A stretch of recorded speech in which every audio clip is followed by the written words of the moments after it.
الله والله والله والله الله والله والله. Let me tell you about a society which had bigger masjids than you had, which had bigger scholars than you had, which had bigger darulums than you had. This was Muslim Spain. It had far bigger masjids than you had. Qurtuba, in the height of its flowering, had over 600 masjids. And recently, a couple of years, 19 of us from this masjid went to Qurtuba, where there were 600 masjids. We found one, and that was closed. Why? What happened? Because these were people who forgot Allah, and Allah made them forget themselves. And you look at the scholars of Spain. Who were the scholars of Spain? There were the likes of Ibn Hazm, there were the likes of Imam Qurtubi, there were the likes of Ibn Abdul Barr, there were the thinkers like Ibn Sina, Ibn Rushd. These were people who were the backbone of Islamic learning. There were no greater scholars than these in the history of Islam. And Andalus, Spain, was built on the model of Medina. And as long as their focus remained on Medina, they flourished. But when their focus turned toward the dunya, then that same progressive society sank. Because the Muslims were not created for the dunya.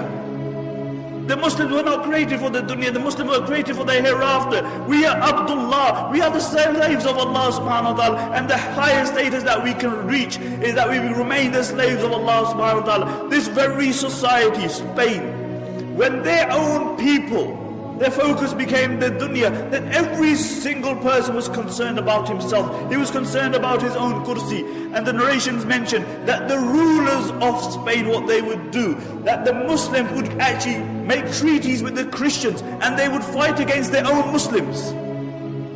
They would fight against their own Muslims. And really these were the Abu Righals of that time. And throughout history you will find Abu Righal. Do you know who Abu Righal was? Do you know who Abu Righal was? Abu Righal was a man who lived in Taif. And when Abraha, the Yemeni Christian governor, came to destroy the Kaaba, Abu Righal told him, look, I'll show you where the Kaaba is as long as you give me a few pounds. So Abraha agreed. When Abu Righal reached the outskirts of Makkah, he died. And what the Arabs would do, they would pelt his grave with stones, because he was a man who was ready to sell his religion and his people for $1 and a dime.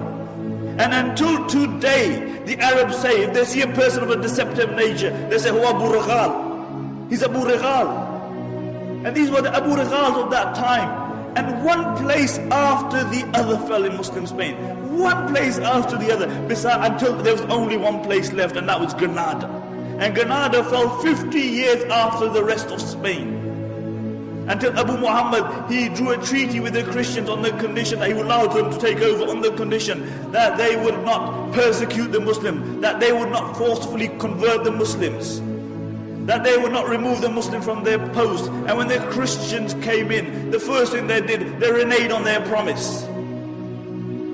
And when they entered the Alhambra Palace, have you seen the Alhambra Palace?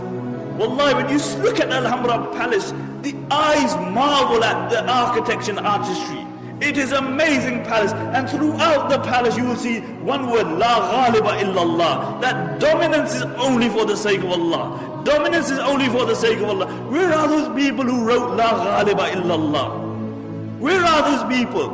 See, La Ghaliba, the engraving remained on the walls, but the reality of it was removed from their hearts. And the reality is that the Alhambra Palace, to a great degree, encompasses the decline of the Muslim Ummah, whilst the mud hut in which Umar ibn Khattab radiallahu anh lived embodies the spirit of Islam. And really, when these Christians, they walked into the Alhambra, they found the highest place that they could find, and they erected a crucifix there. And when Abu Muhammad saw this, he began to cry. He began to cry, and his mother rebuked him. She said, "Why are you crying like a woman when you couldn't defend it like a man? Why are you crying like a woman when you couldn't defend it like a man?" And this is our state today, really. We whinge about everything. We blame everybody else besides ourselves. We blame the Christians, we blame the Jews, we blame everybody else. But it's one person we don't blame, it's us. We even blame time. The zamana yesai. As Arabic poet says, he said, نَعِيبُ زَمَانَنَا وَالْعَيْبُ فِينَا وَمَا لِزَمَانِنَا عَيْبٌ سِوَانَا. He said, we find fault in time, but the reality is that the fault lies within us. And if there was any one fault in time, it is that it has to carry the likes of me and you. That's the only fault with time.